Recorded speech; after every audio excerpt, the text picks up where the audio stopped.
live at a unique point in human history where data is becoming the new currency. Beyond oil, dollars, and social status, data is emerging as one of the most powerful and consequential currencies around the globe. Technology, computer processing, cloud storage, and artificial intelligence are empowering these data to transform zeros and ones into insightful and even profound realizations about almost every aspect of our lives. I'm John Nosta. And this is FutureDose.Tech with your hosts, Dr. Timothy Ungst and Megan Chilcott. Technology, pharmacy, and better healthcare delivery. By creating more efficient, higher quality concierge-like pharmacist services, we can transform from the pharmacist of yesterday into the future provider of pharmacy tomorrow. FutureDose.Tech is a member of the Pharmacy Podcast Network, the global leader in pharmacy podcasting and the largest, most influential network of podcasts about the profession and business of pharmacy. Greetings, this is Timothy Ungst, founder of the Digital Apothecary. I'm an associate professor at NCPHS University, and I'm the host of the Future Dose, a podcast part of the Pharmacy Podcast Network. So today I thought it'd be very interesting to talk about all the hype surrounding the recent news coming from Apple about the new Apple Watch Series 4. Now, for those of you out there, you may own an Apple Watch, so this may be a very good update in terms of what to expect with the new series coming out and whether or not you want to upgrade, but along with that to consider what are the implications that are coming out now even for our patients. Because you see, there's been a bunch of new health issues that are now arising with how the Series 4 Apple Watch may be delivering care to patients, and I think that's probably been the big news as of late. So to start off with, I mean, there's some differences with the Series 3, and some of the things that are staying the same include the fact that the OS or operating system is still going to be OS 5, but the landscape seems to be a little bit different because the Series 4 is actually a larger device than the Series 3. So what you're going to see is that if you purchase the Series 4, it's actually going to be a little bit bigger. And there's some reasons for this. Apple decided that they thought a bigger device might be better for users in terms of interacting with the device, and that includes giving some more options to use apps, and also because there's some new hardware in there. And some of these include a new accelerometer and gyroscope that's built into it. But perhaps most exciting is that not only do you have some new sensors, but you have a second generation heart sensor that's built into the Series 4 Apple Watch. So you may be asking, well, what does that mean? And what it breaks down to is now the Apple Watch has been approved by the FDA to provide ECG readings. So how it would work is that a waveform can be generated after you tap on the crown of the Apple Watch, and within 30 seconds, this device would then spit out a recording, and it would analyze it, interpret it, and let you know whether or not if your heart rhythm was normal or if there was some irregulatory function going on there. So what could that be? The big thing that people were expecting is that this could help detect atrial fibrillation in the mass population. So there's some considerations there, but before we get into that, let's talk a little bit more about the Apple Watch itself and why some people might be getting into it. So it's a little bit bigger, which is cool, and the price difference isn't too drastic depending on what you're getting. So if you stick with the Series 3, the price has dropped down to $279 for the wireless version, and the Series 4 wireless version will be $399. These all have GPS sensors built into them, but if you start going for a cellular enabled model, you can expect to jack up about $100 to $200. And then there's also a little bit of varieties in terms of what kind of device, hardware it's made out of, in terms of structure, and whether it's a Nike series or not, and that will change some of the prices.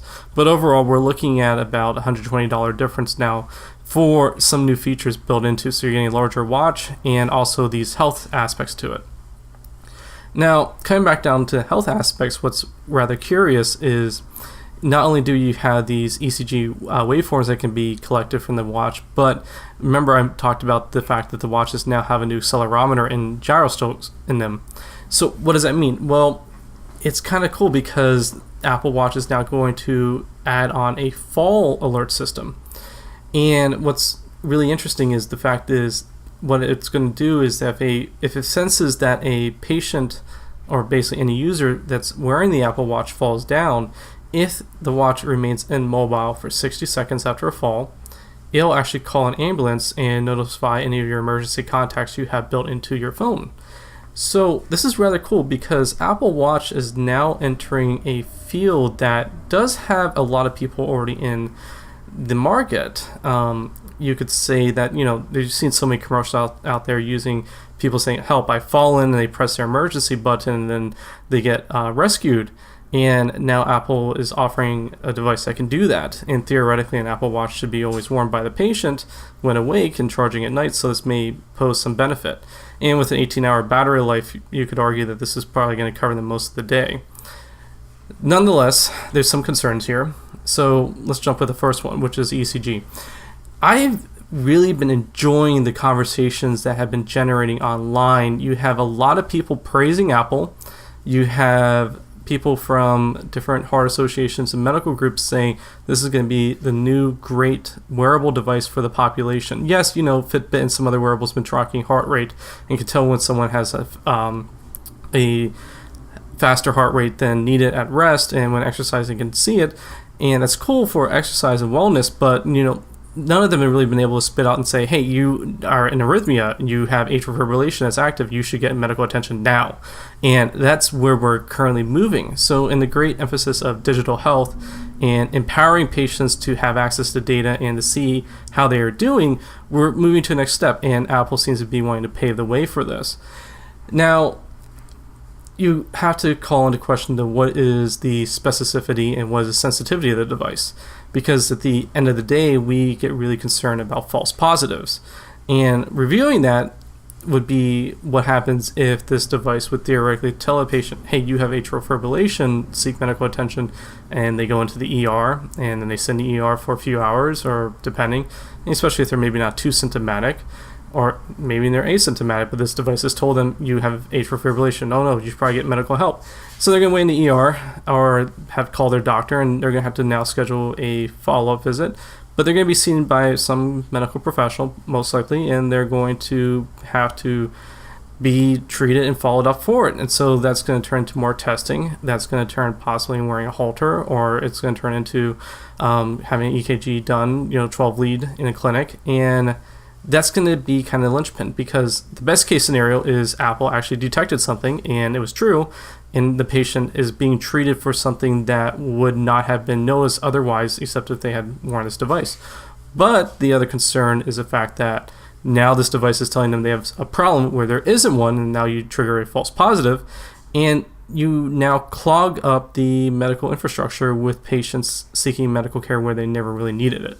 And that's always the biggest concern that's being raised by a lot of cardiologists. And I've seen some funny tweets saying, oh no, now I have to start generating these letters of how do I deal with patients coming into my office that are saying they have atrial fibrillation when they don't, and damn this Apple Watch for all the problems it's now going to cause us. So it's been great seeing the media response, because you have a lot of people who are very positive, but then there's a lot of very big people that you could either being very cynical or very pessimistic or being really realistic about how this may impact care. And the biggest concern is that it will end up leading to some basically unneeded treatments for patients, and it's going to eat up time for clinicians in terms of addressing these needs. Now, you have to ask, how big of this issue is it going to be? I mean, how big could this problem lead to? And I've seen some interesting math. Some people predicted it could just be a few patients, but if you take a huge population, there could be thousands. And depending on where this happens, this could be a really big issue. Then you also have to factor in is, what's the population that are getting Apple Watches? Are they, well and healthy patients who have the money to afford this, or are they going to be patients who are lower socioeconomic class and may not have access to such care? So, this is going to be all over the place, and I'm really curious to see how some researchers are going to look into this from a public health aspect going forward. And that actually brings me back to another thing. Apple isn't the first one to do this when you look at it. There was a company called Kardia that has been on the market for over 5 years, and they actually got to the market because what they did was they made a sensor that you could put on the back of your iPhone that you could put your finger on, and it's one lead EKG, and you could actually detect arrhythmias. And what would happen is it would record, take it, and it would send out to cardiologists to be read and interpreted. And Kardia actually then made a wearable band that you could attach to your Apple Watch to do the same thing in real time. So the FDA has been approving this for a long time, and Kardia has been doing this, and they've done some really cool stuff with it. One of my favorite things was actually they were using Australian pharmacies, so pharmacists could basically do public health outreaches using Kardia to identify people in the population who had unnoted atrial fibrillation, and it seemed to have done some good work there. But I really haven't gotten into the science of it in terms of seeing how many false positives they may have found that they didn't really need to do. And that's kind of been the same kind of issue going on now with the Apple Watch. But Kardia just released the fact that they have a 6-lead EKG that are coming out. And the FDA also just recently approved the Kardia to detect if people have a hyperkalemia or high potassium levels based on using their sensors. And this is interpretation of the EKG. So there's a market here that's been brewing, and there's some competition. Apple's not the first one in this space. Kardia's been around and has been doing a lot of work, and Apple is really going to try eating into them, I think. And it's funny because they've been supporting their app and their platform for a long time. So I find it kind of ironic that this company's been relying on using Apple to get its product across, and now Apple's releasing another device that's directly a competitor with them.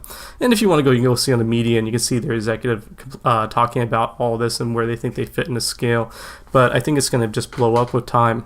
Hey, Pharmacy Podcast Nation, here's a quick message from our sponsors supporting the PPN, QD. If you or your patients struggle with muscle cramps, spasms, soreness, or restless leg syndrome, you're going to want to hear about our non-opioid TheraWorks Relief. TheraWorks Relief is a clinically proven and published locally acting topical solution that prevents and relieves muscle cramps, spasms, and soreness in the legs and feet. In a research study including patients diagnosed with restless leg syndrome, TheraWorks Relief was shown to reduce symptoms commonly associated with accompanying RLS, including muscle cramps and spasms. Muscle cramps are reported as a side effect of hundreds of prescription medications, from intravenous iron sucrose and conjugated estrogens to statins and diuretics. By managing muscle cramps, TheraWorks Relief supports adherence, helping patients stay on important and often life-saving medications. TheraWorks Relief comes in an easy-to-use, fast-absorbing, non-greasy foam that can prevent muscle cramps and spasms with just a few simple applications a day. To learn more about TheraWorks Relief, go to theraworksrelief.com and click on the healthcare professional link. The other one to consider is also the Life Plus. Now, if you haven't heard of this company, it's a rather new one, and there's not a lot of information out there, but what they've been saying is that they're going to bring a smartwatch to market, and this smartwatch is going to be called the Life Leaf. And the Life Leaf is going to do what I think is a bunch of outrageous things that, if it actually works, is going to be amazing. And that includes they are purporting that their device can measure blood glucose, heart rate, blood pressure, respiration rate, and oxygen saturation. Now, this is really, really daunting because you can see a lot of interesting metrics and data that can be captured from a patient in real time with this. So blood glucose would capture the diabetes or cardiometabolic population. Heart rate and blood pressure captures a lot of the cardiovascular population as well. Respiration rate and oxygen saturation may fall under asthma and COPD category too. So we're seeing this wearable market really explode at this current time, with people trying to figure out how to collect real-world data just through the wrist. And it's fascinating the number of sensors people are trying to put out. And even Apple has been said to be looking into how to use their device to capture blood pressure as well, or blood glucose. And maybe that's what we'll see. Maybe not with the Series 5, maybe not with the Series 6, but eventually we may see a Series 7, 8 Apple Watch that's going to have the ability to capture blood pressure. And there's other companies out there trying to do the same thing. You have Omron, which for a lot of pharmacists may be familiar as a product they stock on their shelves that sells their blood pressure kits that can be worn on the wrist or on the arm. And Omron's making the Omron Zero, which is a wearable wrist-mounted blood pressure device as well. So a lot of people are getting into it. So heart rate and heart rhythm, I think we're pretty much seeing this market now mature, where it just came from the original heart rate monitoring. But we're now moving into the blood pressure market. And the blood glucose market is a little odd. There's a bunch of different research and literature that's coming out about how to do it. But I mean, you see the Freestyle Libre, you hear about Dexcom with their continuous glucose monitoring devices coming out that sync up to an iPhone or Android-based device. So we know that's a field, and the big thing would be what happens if you can make a wearable wrist-mounted device that can do this. And then the gold standard will be, what if you can just make a wrist-mounted device do all of this and basically serve as an app capturing device and such. So yeah, we're definitely hitting a maturing space that is quite fascinating, I think, at the end of the day. And the Apple Watch and the recent news, I think, is just going to be the baseline information that we're going to see coming out in the future in terms of how people are going to approach and understand how this stuff.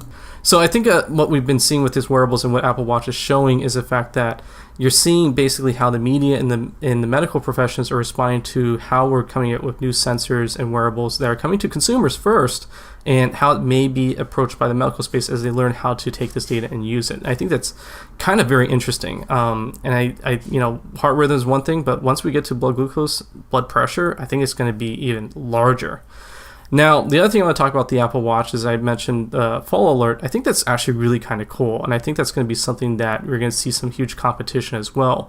You have BestBuy, who had just recently acquired GreatCall, and GreatCall has all those different phones and devices meant for older patients to have some electronic monitoring associated with it. So Apple's now coming out swinging against those guys as well. And I think this is going to be kind of the linchpin. Apple really wants to put these phones on a lot of people. I mean, these Apple Watches. And you have insurers now looking in terms of maybe we should just offer to all our patients an Apple Watch, and then we can collect data, and we can collect wellness data, see how active they are, how much they move, but also collect background information with them as well. And if you can get the Apple Watch to measure all these other vitals and metrics for patients, it's probably going to be something that we see in the far future, where patients are going to be encouraged by insurance companies to wear such devices and collect data. So where does this come back for pharmacy? I actually think this is something that's going to be rather interesting from a perspective of public health, but also opens up some interesting issues with wellness and with MTM, because now we have the ability to have patients share data that they have been collecting in real time, and it may help allow pharmacists to make recommendations, but it also allows some different aspects in terms of, let's say, safety. Because with wearable data, what you end up seeing is that, what if someone gets started on a new, let's say, beta blocker, and they have this, and you can see what their heart rate is going up and down when they start, but even blood pressure, if it comes to that point, you can see if a person gets on a new dose, and if they start taking their medication, is their blood pressure going down too low? That's not safe and at risk for falls and such. So I think this objective measurement of data might be something that pharmacy wants to consider in terms of how we may use it for either services we offer, whether in an ambulatory care setting or whether through medication therapy monitoring and management. So I think that's going to be quite fascinating here in terms of where we see this fall in the near future. In any event, I think it's going to be rather cool here soon, and I'm really curious what the new series will come out and how all these other competitors will try to compete in the near future. So this is Timothy Youngs coming from you at Future Dose, a podcast part of the Pharmacy Podcast Network. Take care and have a good day. Thank you for listening to FutureDose.Tech. If you enjoyed this episode, please share this podcast on your favorite social media outlets. Be sure to stay connected to the Pharmacy Podcast Network and return for your next FutureDose.Tech episode coming soon.